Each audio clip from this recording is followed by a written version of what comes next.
ഏറെ ഞെട്ടലോടെയാണ് വയനാടിന്റെ വാർത്ത ജനങ്ങൾ രാവിലെ കേട്ടത്.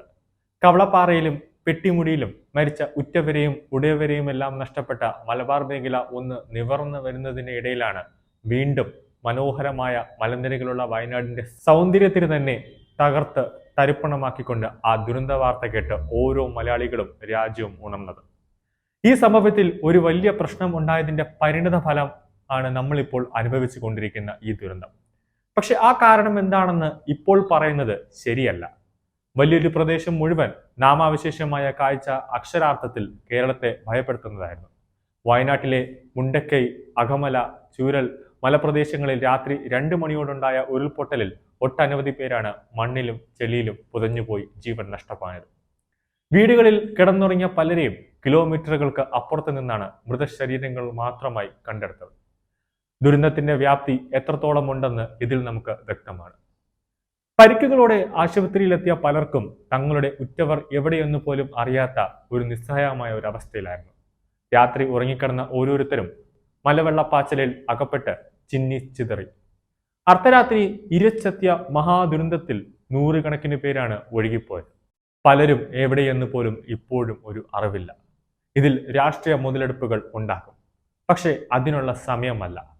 നമ്മുടെ സംസ്ഥാനത്തിന് ആവശ്യമായ ഫോഴ്സ് ലഭ്യമല്ലെങ്കിൽ തൊട്ടടുത്തുള്ള സംസ്ഥാനത്തിനോട് സഹായം ചോദിക്കണം. അതിന് ഒരു മടിയും സംസ്ഥാന സർക്കാർ കാണിക്കരുത്.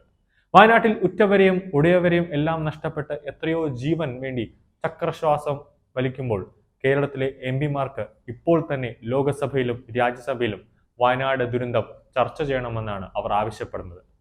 ഈ സമയത്തെങ്കിലും നല്ല രാഷ്ട്രീയ നേതാവിനെ പോലെ ആകാനെങ്കിലും ശ്രമിക്കണം. അല്ലെങ്കിൽ അലക്കി തേച്ച കതറിട്ട ഡ്രസ്സും ആഡംബരക്കാരിൽ MP എന്ന ബോർഡും വെച്ചും ആ പദവിയിൽ ഇങ്ങനെ ഞെളിഞ്ഞിരുന്നു കൊണ്ട് സഞ്ചരിക്കുമ്പോൾ ആ വാക്കിന് ഒരു അർത്ഥമില്ലാതെയാകും.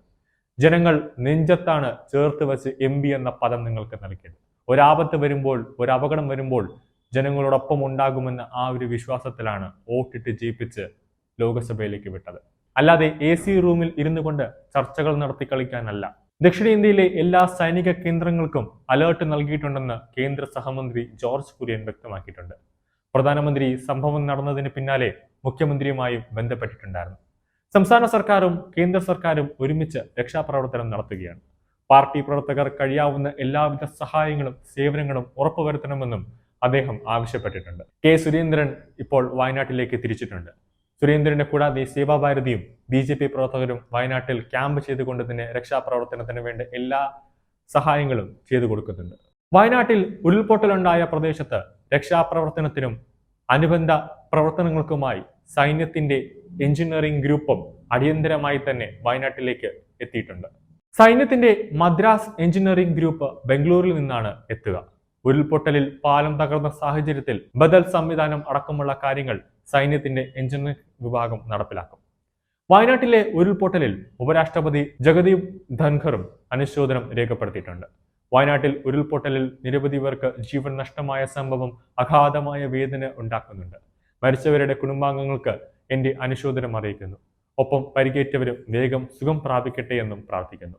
ഉപരാഷ്ട്രപതി Xലാണ് കുറിച്ചത്. കൂടാതെ രാഷ്ട്രപതി ദ്രൗപദി മുർമുവും അനുശോചനം അറിയിച്ചിട്ടുണ്ട്. എന്തായാലും വയനാട് സംഭവവുമായി ബന്ധപ്പെട്ട് പ്രധാനമന്ത്രി മരിച്ചവർക്ക് 2 ലക്ഷം രൂപയും പരിക്കേറ്റവർക്ക് 50,000 രൂപയും നഷ്ടപരിഹാരം പ്രഖ്യാപിച്ചിട്ടുണ്ട്. പ്രധാനമന്ത്രിയുടെ നേതൃത്വത്തിലാണ് ഇപ്പോൾ, അതായത് കേന്ദ്ര സർക്കാരിന്റെ നേതൃത്വത്തിലാണ് ഇപ്പോൾ എല്ലാ കാര്യങ്ങളും സ്ഥിതി വിലയിരുത്തുന്നത്. അപ്പോഴുള്ള റിപ്പോർട്ടുകൾ ചീഫ് സെക്രട്ടറിയുടെ നേതൃത്വത്തിലും അതുപോലെ തന്നെ മുഖ്യമന്ത്രിയുടെ സ്പെഷ്യൽ ഓഫീസർ ഓൺ ഡ്യൂട്ടി കാർത്തികേയന്റെ നേതൃത്വത്തിലും പ്രധാനമന്ത്രി കേന്ദ്രത്തിലേക്ക്, അതായത് പ്രധാനമന്ത്രി ഉൾപ്പെടെയുള്ള കേന്ദ്ര സർക്കാരിലേക്ക് റിപ്പോർട്ടുകൾ ഓരോ നിമിഷം പോകുന്നുണ്ട്. ഇതിന്റെ ചുമതലപ്പെടുത്തിക്കൊണ്ട് സുരേഷ് ഗോപിയും ജോർജ് കുര്യനെയും പ്രധാനമന്ത്രി ചുമതലപ്പെടുത്തിയിട്ടുണ്ട്. സുരേഷ് ഗോപി ഓരോ വിവരങ്ങളും അപ്പോൾ തന്നെ പ്രധാനമന്ത്രി നരേന്ദ്രമോദിയെ വിളിച്ചറിയിക്കുന്നുണ്ട്.